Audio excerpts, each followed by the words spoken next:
Tout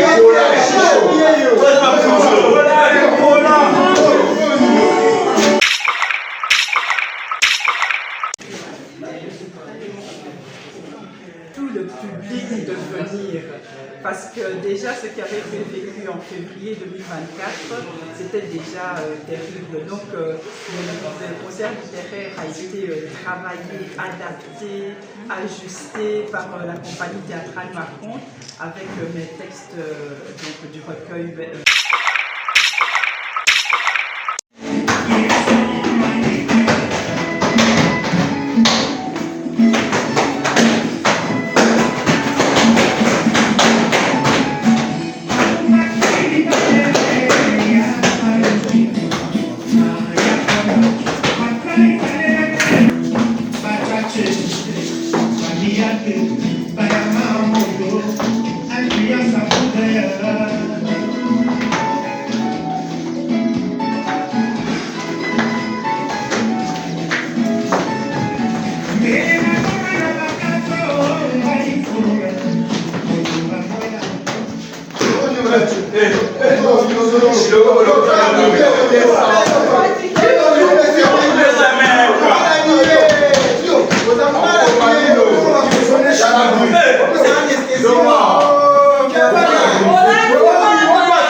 Bien coiffé, bien rasé, bien parfumé, nana griffe à son. Amasa! Bon, tout ce qui m'a fait, si moi, tu vas être à nous, et toi, ça manque de plus.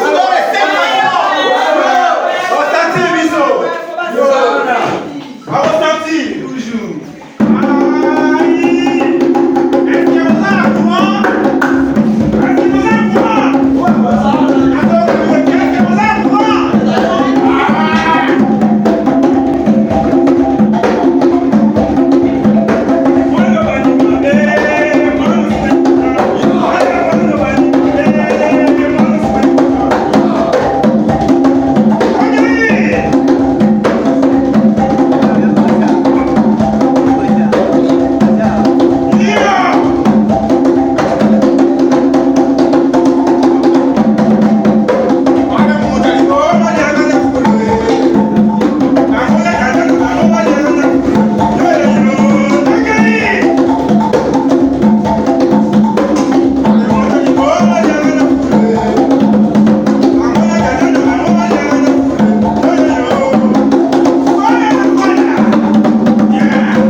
chant.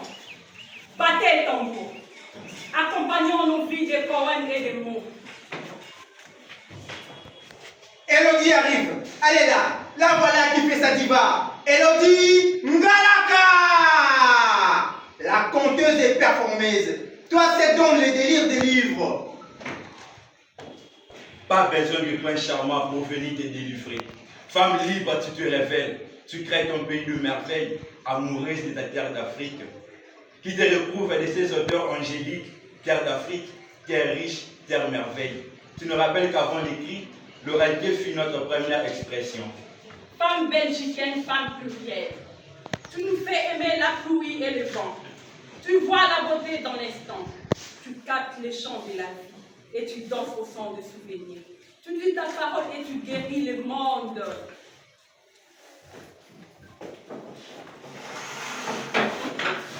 César à Bruxelles, en passant par des épisodes de sa vie personnelle et des faits de société qui l'interpellent tels que les confinements ou la situation au Congo. Issue d'une famille de 13 enfants, dont elle est la 10e.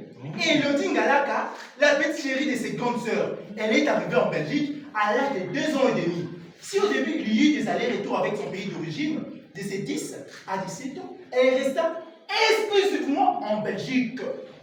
L'envie de publier ses requêtes est née du confinement. Confinement. Oui, le fait de rester seul en famille, coupé des autres, lui fit prendre conscience que le monde lui manquait.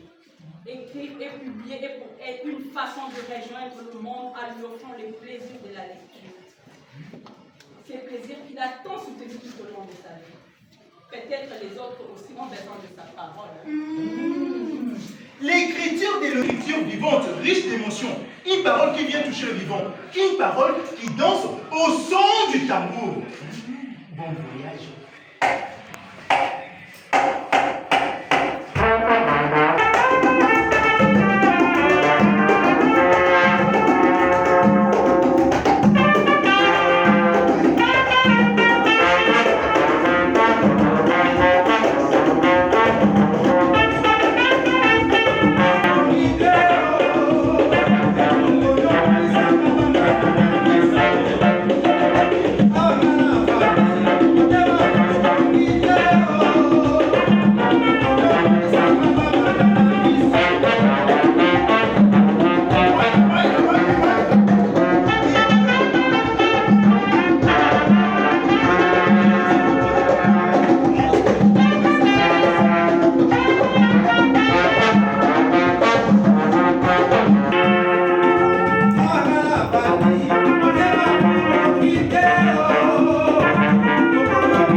intervenants.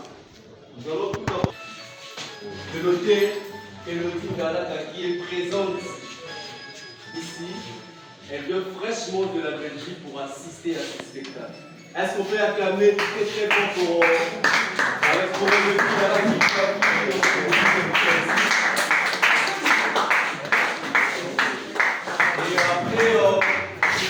après l'hôtel, nous allons inviter le directeur artistique de la compagnie de Marcos. Donc nous avons Charlie Massamouna. Et pour terminer le protocole, nous avons le directeur technique, Escondé, nous rejoindre ici. Il est le cofondateur et directeur technique de la compagnie TS de Martin. Est-ce qu'on peut applaudir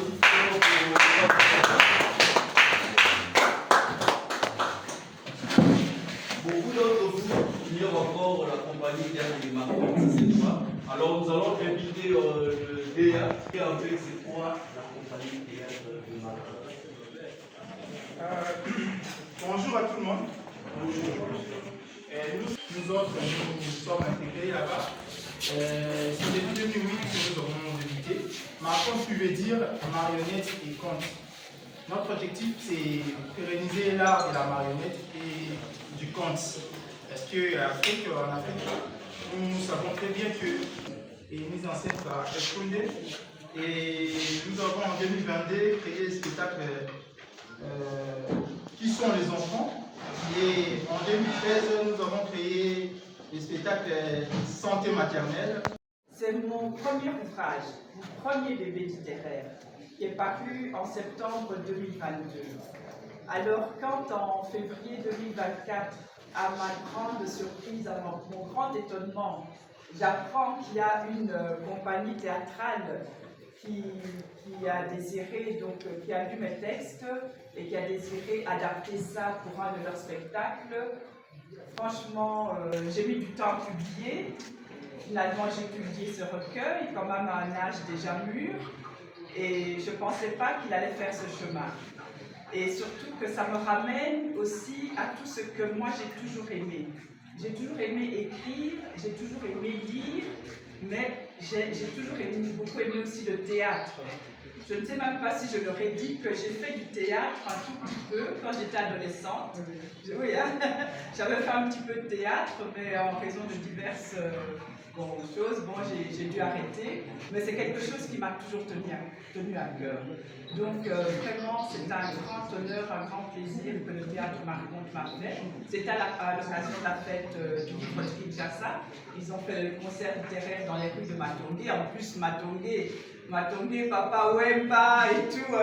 Il ne faut pas croire que parce que moi j'ai vécu de mes 10 à 17 ans en Belgique, qu'on ne connaît pas les réalités, on ne connaît pas les choses du pays. Non, Papa Wemba, il m'a accompagné toute ma vie. À Matongé, là-bas en Belgique, déjà quand il y a eu son décès, c'était comme si le pape était à Matongé. C'était terrible. Donc ce recueil vraiment est introduit dans un spectacle sur la rumba. Donc voilà, donc c'est vraiment quelque chose. Et en plus, quand j'étais là, donc pour cette première ébauche dans les rues de Matongé, et j'ai vraiment été époustouflée parce que ça montre la compétence vraiment de Escondé, hein, parce qu'il a été cherché dans le texte ce qu'il pouvait utiliser pour le théâtre, il a été cherché dans le recueil, les textes et tout. Et moi-même, je n'aurais jamais pensé qu'on pouvait en faire ce qu'il en a fait. Donc moi, j'ai toujours dit que mon recueil de poésie, bon, je parlais du quotidien, etc. Mais le théâtre Marconte a vraiment été chercher au creux des textes l'essence des textes. Donc moi-même, je ne m'en doutais pas. Donc je vous dis, à la première ébauche dans la rue de Matongé, j'ai très fort pour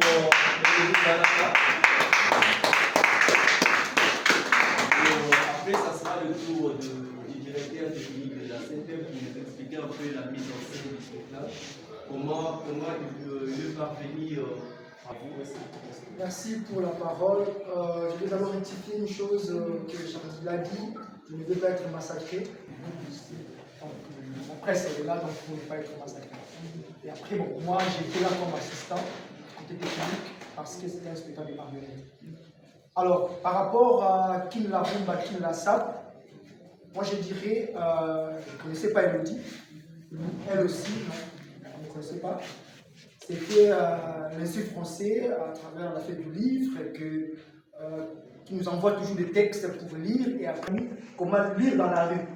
Et après, bon, je suis tombé au texte d'Elodie, j'ai lu, j'ai dit, bon, je vais d'abord essayer avec le projet.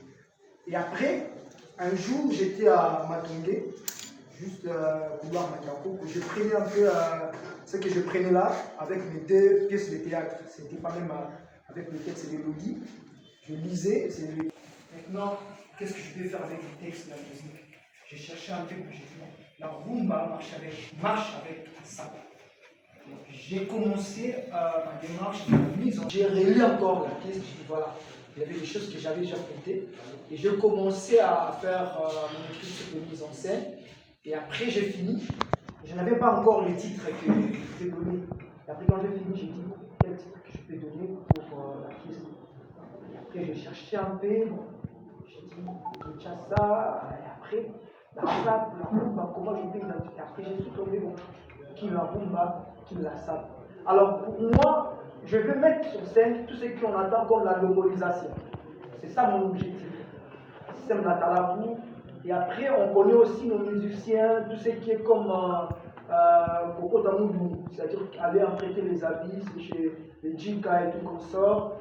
Et après, j'ai dit, qu'est-ce que je vais mettre encore sur scène, à part la rumba.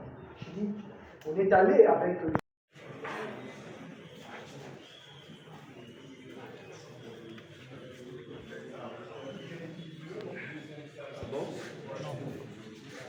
Oui, c'est bon. Merci. Voilà, nous allons cette fois-ci passer à l'étape de jeu questions et réponses. J'espère que s'il y a d'autres zones que vous voulez être éclairés par des artistes de ton, comment ça te fait? En tout cas, c'est une émotion intense, maîtrisée. Je me suis dit, tu n'es pas là pour être une fontaine de larmes, tu es là pour montrer ton bonheur, donc tiens-toi-en à ton sourire. Mais normalement, vous devriez voir une fontaine de larmes, de joie ici, de bonheur. Donc c'est une émotion intense parce que j'ai vécu la grande partie de ma vie en Belgique et ce n'est que depuis 2010 que je fais des allers-retours au pays et que ces dernières années, j'y suis vraiment plus souvent. Et vraiment, le pays me manquait, mais je ne savais pas pourquoi vraiment. Mais là, je sens parce que ici, c'est chez moi. C'est mon chez moi. J'ai un autre chez moi qui est en Belgique parce qu'on ne peut pas le nier, puisque j'ai vécu toute ma vie. Mais quand je viens ici, il faut que vous preniez. Moi, ma préoccupation est simple. Je deviens la lac à la Belgicaine. Si je peux rentrer à l'histoire, les Belgicains étaient plus les appellatifs des premiers Congolais qui ont atterri en Europe. Aussi le premier groupe, tout à fait. Le premier groupe de musique congolaise en Belgique. Pourquoi cette appellation-là? C'était plus dans la musique, mais vous avez quand même fait un peu d'amener entre la musique et la littérature. Mais pourquoi vous, de cette série, votre maintenant, c'est vous ajoutez la belgienne? Merci beaucoup pour la question. En fait, musique. Donc, c'était une appellation, comment on dit, générale. C'était une appellation générale des Congolais qui partaient étudier, que les parents, parce que nous, on n'avait rien décidé, ce sont nos parents qui nous envoyaient donc, la photo en Belgique, en Europe, et puis on revenait pour les vacances. Et c'est comme ça qu'on a appelé les Belgicains, parce que on venait de la Belgique. Et Belgicain aussi, c'est un terme qui est repris, qui existe aussi pour les Belges.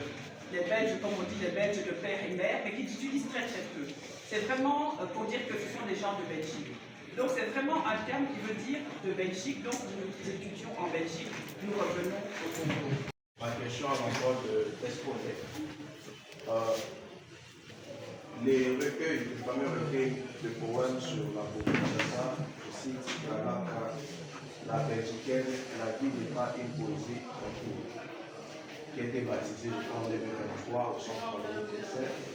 C'est-à-dire, à côté du fait que ce recueil était centré sur la beauté de la ville, la beauté de Kinshasa, rien qu'à voir son intitulé, il y avait aussi un accent qui a été mis sur la femme africaine ou la femme congolaise d'une manière particulière. Ma question, femme congolaise ou africaine? Merci. Je vais les parler. Moi, je vous invite seulement, les 13, pour voir ce que je venais de demander. Je ne vais pas tout citer, mais je veux vous exciter pour avoir cette envie de venir voir le spectacle. Et la magie de la mise en scène, et le texte, le sapeur. Donc, rendez-vous ces vendredis. Merci. Personne personnes de ma famille qui n'ont presque rien. Donc c'est un spectacle qui est vraiment fait pour tout le monde.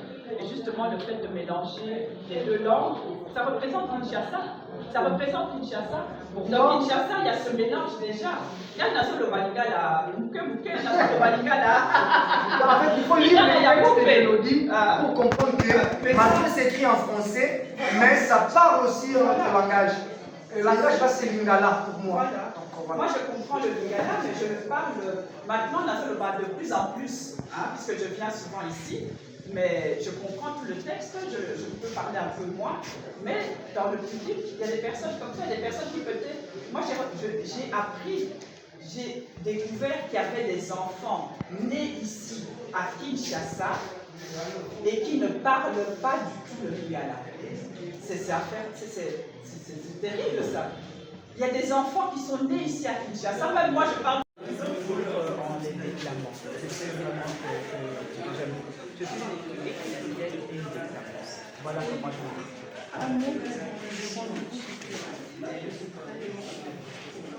Tout le public de venir, parce que déjà ce qui avait été vécu en février 2024, c'était déjà terrible. Donc le concert littéraire a été travaillé, adapté, ajusté par la compagnie théâtrale Marconte, avec mes textes du recueil Galaka la Belgique comme base.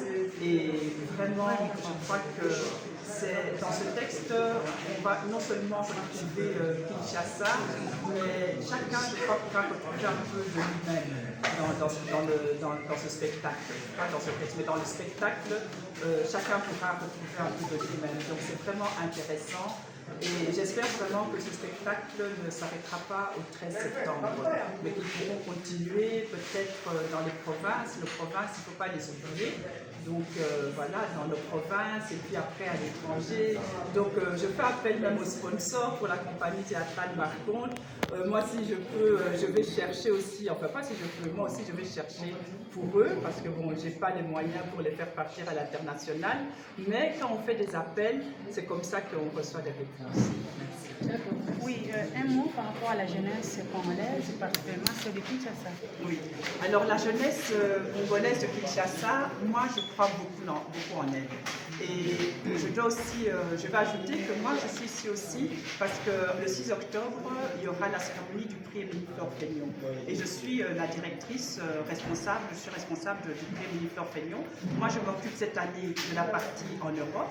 Et j'ai ma collaboratrice qui s'occupe de la partie ici à Kinshasa. Donc rendez-vous aussi le 6 octobre pour ça. Et si j'en parle, c'est parce que le prix justement vise les jeunes qui écrivent.